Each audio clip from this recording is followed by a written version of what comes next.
In section 13.7, number 8, we are given a vector field, which I have not written down, but the question is to evaluate the line integral around the curve C, the closed curve C, which I have written down. It's the boundary of the part of the plane 2x plus y plus 2z equals 2 in the first octant. So we draw a picture of this, and it looks like this. And let's see. The orientation of this curve is meant to be counterclockwise when viewed from above. So if we were looking down on this, I guess it would be going around like this. Okay. But we're supposed to use Stokes' theorem and convert this to a double integral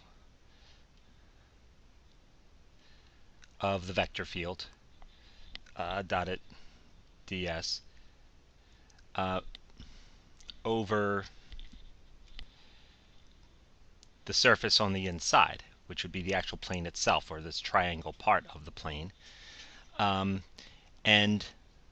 in Stokes' theorem, the connection is between the way the curve goes around and the orientation of the surface is the right-hand rule.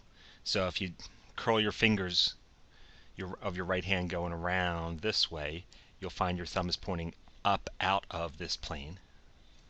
Okay, so that would be the orientation, pointing not toward the origin, but out away from the origin, the other side of this plane.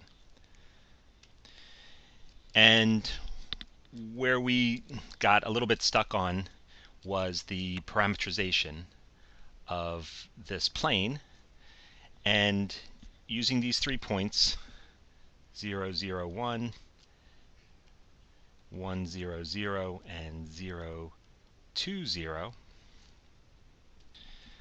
I think what you did was you did r equals, and we use the vector that just gets us onto, let me change the color here, gets us onto the plane at that point. So that would be 1, 0, 0. And then we add multiples of 2 direction vectors, one of which goes to this guy, and one of which goes to this guy. So let's see, this vector here would be -1, 0, and 1. And this vector here would have a 0 in the z spot, and it was -1 and 2. Yes. So I think this all came out to be 1 minus u minus v.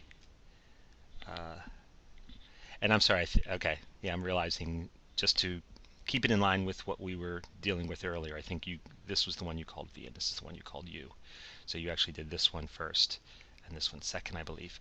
Because you had 1 minus u minus v, you had 2u, and you had v. Okay, and so that will give you the whole plane, but it was a question of the endpoints for u and v,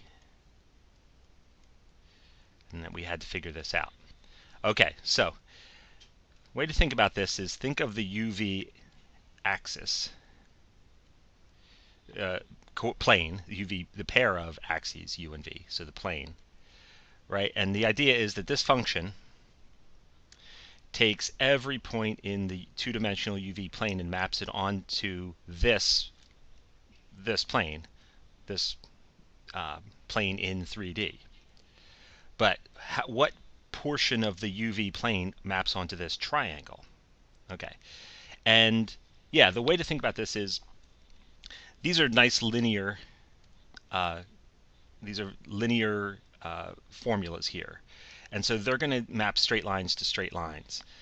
And therefore, we will need a triangle over here that maps to the triangle over here that we want. And so it's really just a matter of finding the 3 corners. So this is the way to do it. Figure out what u and v goes to this corner, 1, 0, 0.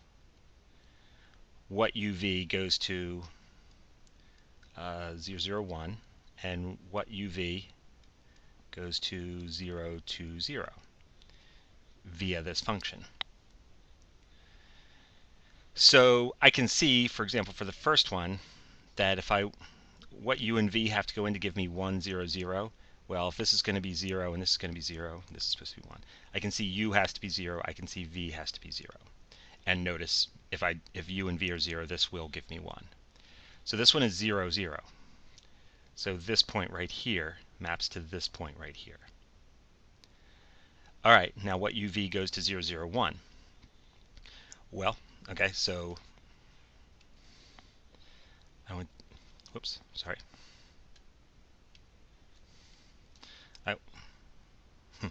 I want this to go to 0, I want this to go to 0, I want this to go to 1. So clearly v has to be 1, and u has to be 0. And just to double check, that will be 1 minus 0 minus 1. That will be 0 as well.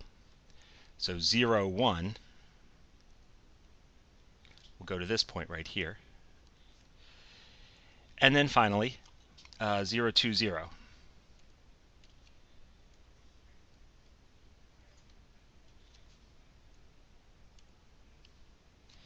So I want this to be 0, I want this to be 2, and I want this to be 0. So I can see v will have to be 0, and I can see u will have to be 1. And so that point goes to this point. So these 3 points go to the 3 corners of my triangle up here. And as I said, linear functions they take straight lines to straight lines, and they take non-straight lines to non-straight lines. So this boundary right here would have to be this line right here. This one would be this one, and this boundary would be this boundary. And everything on the inside will go to everything on the inside here. So this is the region, call it D, that maps through this parameterization to our surface S. And now we can see that, okay, it's not a rectangle, so it's not going to be just 4 numbers here. But thinking ahead to setting up the double integral, this line right here, right, is going to be u plus v equals 1. So if u goes from 0 to 1, v goes from 0 up to the line, which v is 1 minus u. So 1 minus u. And those would be our endpoints. Okay, so that's the way to figure this out. The parameterization was right, but we had to figure out the endpoints. And we just had to figure out which corners map to the corners in this triangle. That was the most straightforward way to do it. Okay.